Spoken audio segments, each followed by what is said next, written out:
We already have 23 years of uninterrupted civil rule in Nigeria since the advent of the Fourth Republic on May 29, 1999. Remember, the First, Second, and Third Republics were punctuated by military coups, but today there is growing perception that the worst civilian rule is better than military dictatorship. That may be subject to debate, you may say.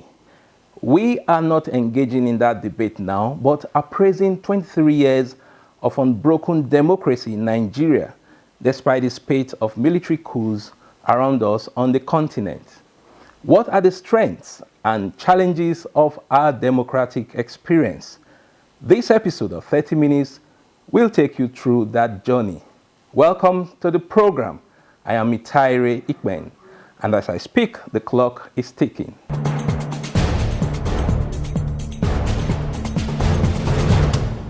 Democratic rule is widely embraced globally, and here in Nigeria, you may want to ask this critical question. Has democracy been a blessing or a curse? Ekene Ndulwe has a packaged report that will provide answers.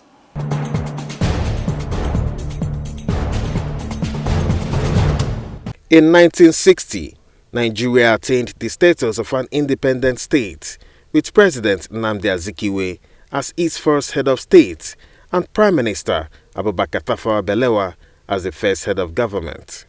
For 6 years, Nigeria enjoyed the perks of democracy until the first military incursion in the nation's politics in 1966.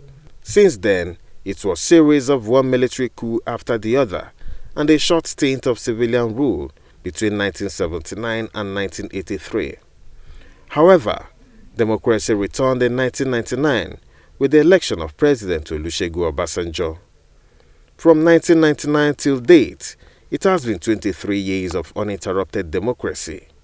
Many are of the view that the democratic journey has been of immense importance in holding leaders accountable. The legislature, which is seen as the symbol of democracy, is vital in this regard. But have they lived up to their billing within this period? The legislature is no longer seen as a clog in the wheel of progress. In 1999, during my first year, I remember that many people would say, what are they, all these people? They are wasting everybody's time. The president has presented the budget. Why are they wasting time? They are wasting everybody's time. You don't hear those kind of utterances anymore, which goes to show that the public now knows and fully understands the importance of the role that the legislature is playing in the process of appropriation, in the process of lawmaking, in the process of performance of oversight functions. Again, during the military, nobody performs oversight on projects being done by the military. You just hear that some specific sum of money has been voted for the project, but nobody goes there to oversight those. But under a democratic government, the legislature carries out these oversight functions to ensure that public funds are judiciously utilized. The political process is also said to have recorded some positives, and the 2022 Electoral Act Amendment Bill is a pointer in this direction. For the first time, I was a national delegate, and I exercised my vote. Good policies of President Buhari actually made it so. I was happy the governors were not delegates. I was happy, for example, senators were not delegates because they were becoming lords. They were becoming lords. So, for example, in my party at the stadium, you see how organized the party came out with a good convention. So we need that kind of content for the country. So I foresee good country, I foresee a good future for the country. That's what I'm saying. For tomorrow will certainly be better than today for the country. For the judiciary, their role as the last hope of the common man in Nigeria's democracy has been defined as critical. The politicians have made laws which have created a lot of work for judges, but they have not provided the facilities for the judges and their support staff. So for democracy in Nigeria to be consolidated. For democracy in Nigeria to stand the test of time, we need to now pay attention to the accountability institutions. You know, the accountability institutions are led by the judiciary and the law enforcement agencies. And they provide four things, which are the most important thing for a sustainable democracy. Number one is access to information. Information is critical. Then access to justice, very important. Access to the means of livelihood and access to security. However, timely prosecution of offenders and the effective implementation of the anti-corruption law has remained a challenge.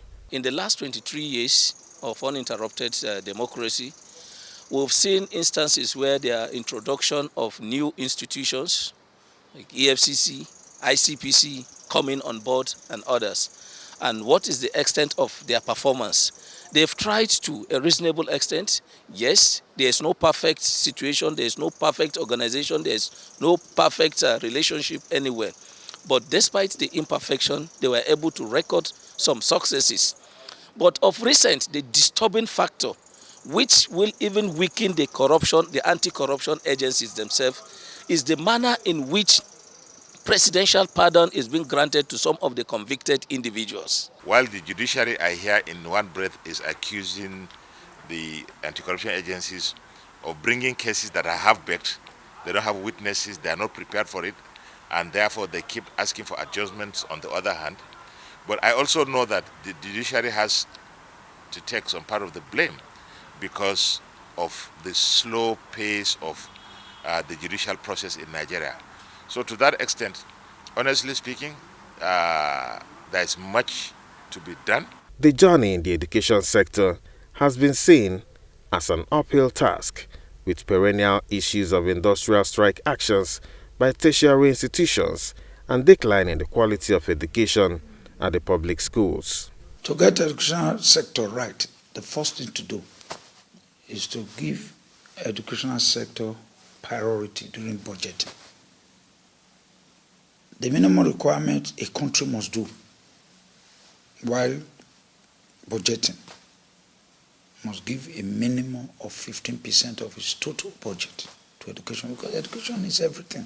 You pay teachers well, professors must be paid well. I am an apostle of the very fact that in a developing country like ours, senators should not earn more than a professor, because we need the brain to be able to take the country to our expected goal or aim. Pay teachers well, give them values, fund research in the universities. Our secondary schools must be embodied to do well. No child should be left behind at home. In the primary school, from the kindergarten to the university, we must make education a priority. Laws should be enabled that if you're a Nigerian with the ripe age to go to school, if you found hawking during the school days or school hours, you must be arrested, your parents must be arrested. Or in the minimum, they should be questioned. Why will your child not be in school?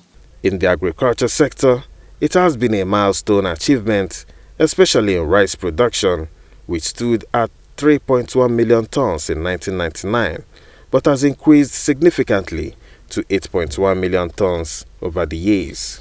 Nigeria at that time, the production of agriculture is about 3.1 million. That was the indices, and now presently, our agricultural production is about 8.1 million tons annually. That is annually. So when you look at the ratio, the gap is a little bit higher. Now we have had a very good improvement. That improvement has caused because of the government policy, especially the policy of our President, President Muhammad Buhari. This policy of agricultural intervention, what you call it, Alcoporas program, which have greatly improved the life of ordinary man here in Nigeria, especially the farmers.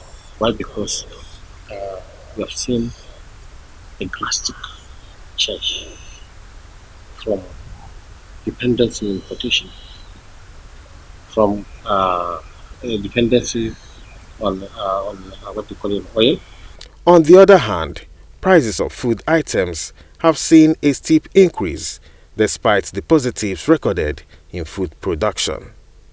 How can the country surmount this challenge? Infrastructure, seen as the bedrock of development in any society, has received some attention over this period, though citizens believe more needs to be done. You can also see projects, visible projects all over the country that have been executed over the time. We do hope that by the time the second Niger Bridge is commissioned, that will be probably the greatest achievement that we have recorded during these past 23 years, even though successive governments have been talking about it. I know the state of the roads across much vast sections of the country as at today are not in the best shape. But democracy ensures a process by which this can be fixed. The rails were not working in 1999, but now, except for the recent vandalization incident along the Abuja-Kaduna corridor, trains are working in some sections of the country, which didn't exist in 1999. Come 2023, Nigeria will be witnessing another round of general elections, and expectations are that these will transit to another civilian rule. Public affairs analysts are saying that sustaining the country's democracy requires collective efforts of all Nigerians, while it is hoped that the Independent National Electoral Commission (INEC) will live up to its billing by giving Nigerians a free, fair and credible election come 2023.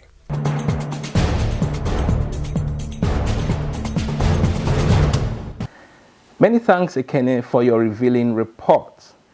Good things, however, come with challenges, and that is why we shall also be taking a look at the challenges of our democratic experience with a view to charting the way forward. Joseph Otsen is our guide in this next report.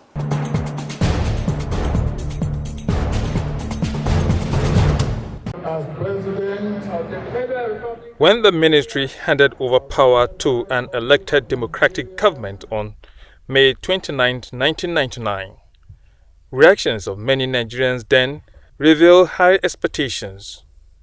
There was optimism that the dividends of democracy, including participation in the electoral process, observance of the rule of law, and other stratas of development will flourish.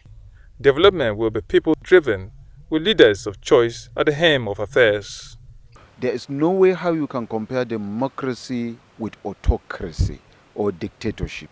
In a democratic government, the people elect who they want to lead them based on their perception, based on his concept. In a military government, you don't choose who rule you. It is just a group of handful people that come to decide for the whole country and for everybody what to do or how to do it. So the worst democratic government is better than the best military government. That to establish. So democracy has come to Nigeria and it has come to stay. 23 years after, Nigerians see a mixed bag of fortunes.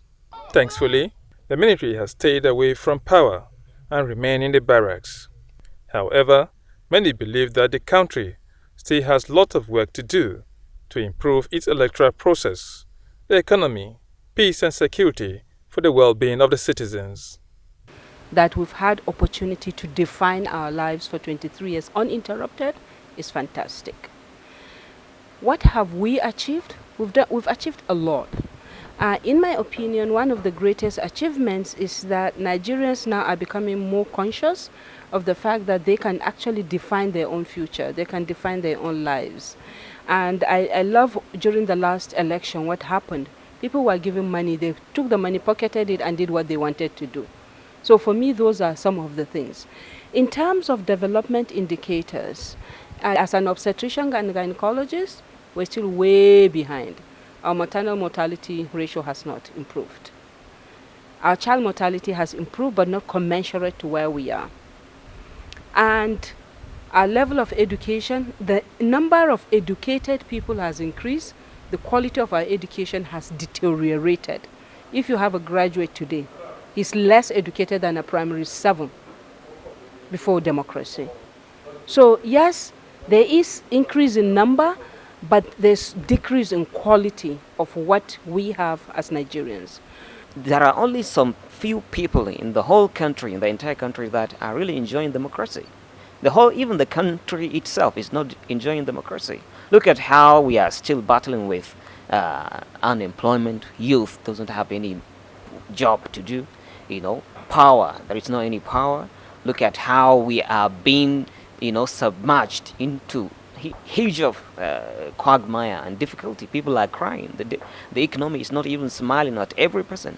Corruption, to analysts, has been a major stumbling block to development and progress of the country, such that President Muhammadu Buhari has affirmed on several occasions that if Nigeria does not kill corruption, corruption will kill the country. The present administration tried to tackle corruption and insecurity economy. And truly, these are the 3 major challenges that we're having. And that problem, most especially the corruption aspect of it, has entered into the minds and blood of a lot of Nigerians, that cleansing it up will take a long process. And unless that is done, we'll continue to have this problem, because security is first and paramount then if there's no corruption. In fact, corruption gives birth to insecurity. Corruption gives birth to underdevelopment. Corruption gives birth to anything that is bad in governance. And we are having that like a conqueror among Nigerians right now.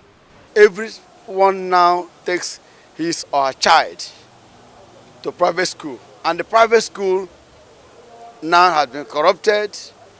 It is for the rich and no longer for the masses.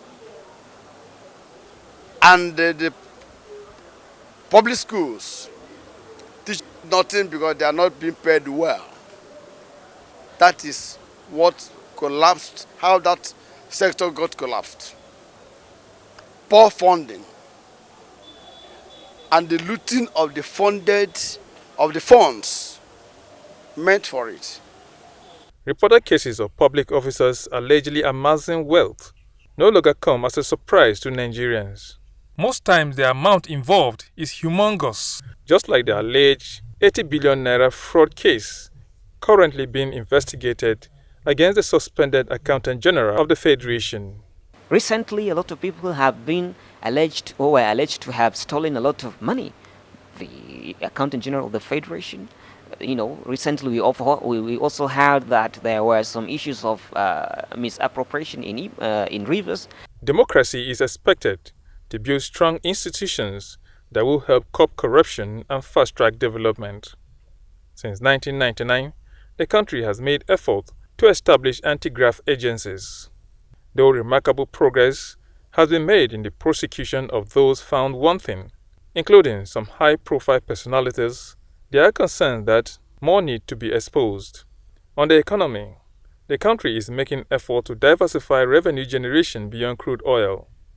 However, there is still heavy dependence on the oil economy, which is subject to shocks in the global economy. Again, most of the sub-national governments depend mainly on federal allocations and are failing to enhance potential within their domains, despite the fact that all states of the Federation are rich in several resources.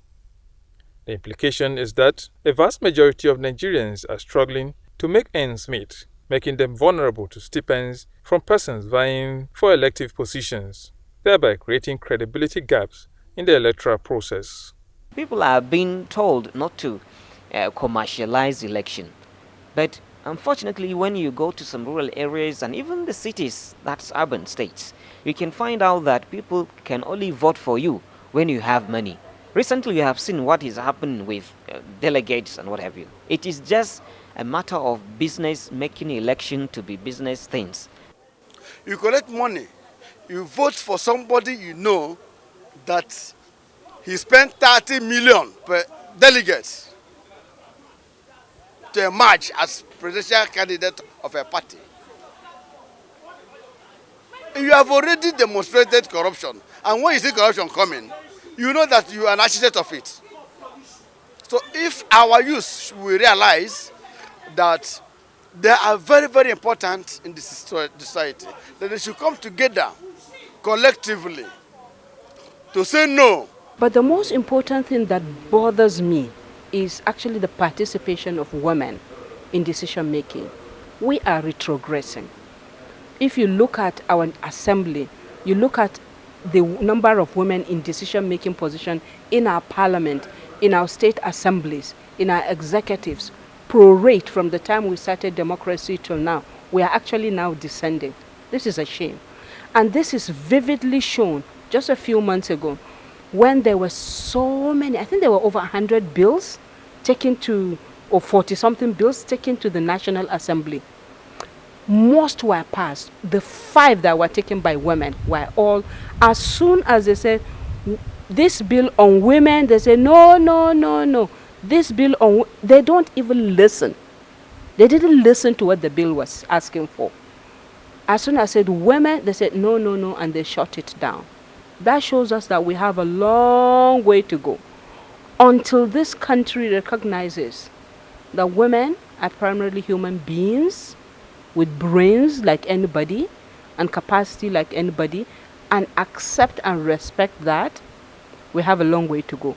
But also we, my sisters, my daughters, us, the women, we also have to get our game.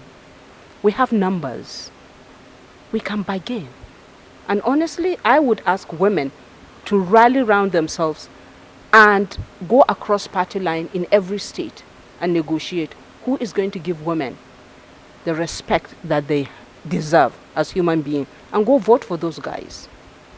What's party allegiance if you're not respected as a human being? So women, we've got to get our acts right.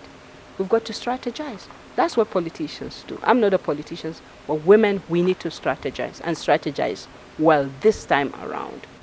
More so, corruption and economic hardships are what public analysts believe are partly responsible for insecurity in the country, with kidnapping, banditry, and communal clashes taking a toll on citizens in some parts of the country. If not because of the security challenges that we are having in Nigeria today, I want to believe that the developmental level of Nigeria today democratically would have gone far, far, far beyond our expectation. But naturally, from the advent of democracy, we had the Niger Delta militancy issue. It also drew our development back because of the bombing of oil pipelines. The major source of revenue in Nigeria at that time was interrupted for a very long time. That has disrupted development. And then comes the issue of successionists from Oduduwa Republic to Biafra Republic to how have you. Then comes also Boko Haram issue, which has also hindered a lot of developmental process. Then come banditry, kidnapping, cattle rustling, and then the continuity of problem in almost 30 states of the Federation. Naturally, you don't expect a serious development under a situation of war, whether anybody likes it or not. We have a security challenge in Nigeria, and that security challenge is already, Nigeria is already at war with a lot of security issues. Until we put round pegs in round holes, there is no solution for Nigeria. We need to get out of the euphoria of seeing somebody who read building to now be paying money as a worker in the bank as a cashier. It's wrong. Let a builder build. Let a banker pay money. If we start seeing Nigeria on that light, Nigeria is moving. For Nigeria to make speedy progress to enable the masses reap the dividends of democracy, analysts agree that accountability, justice, and a robust electoral process are necessary conditions that must be put in place.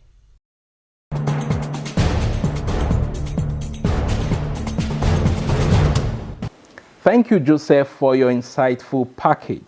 Apparently, our democracy is work in progress. It is, however, imperative for all our elected and appointed political office holders to be accountable and efficient in the management of our resources and diversity for public good.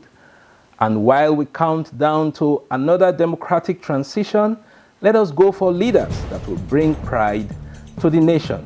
Till we come your way again on 30 Minutes, I am Mitaire Ikpen. Bye for now.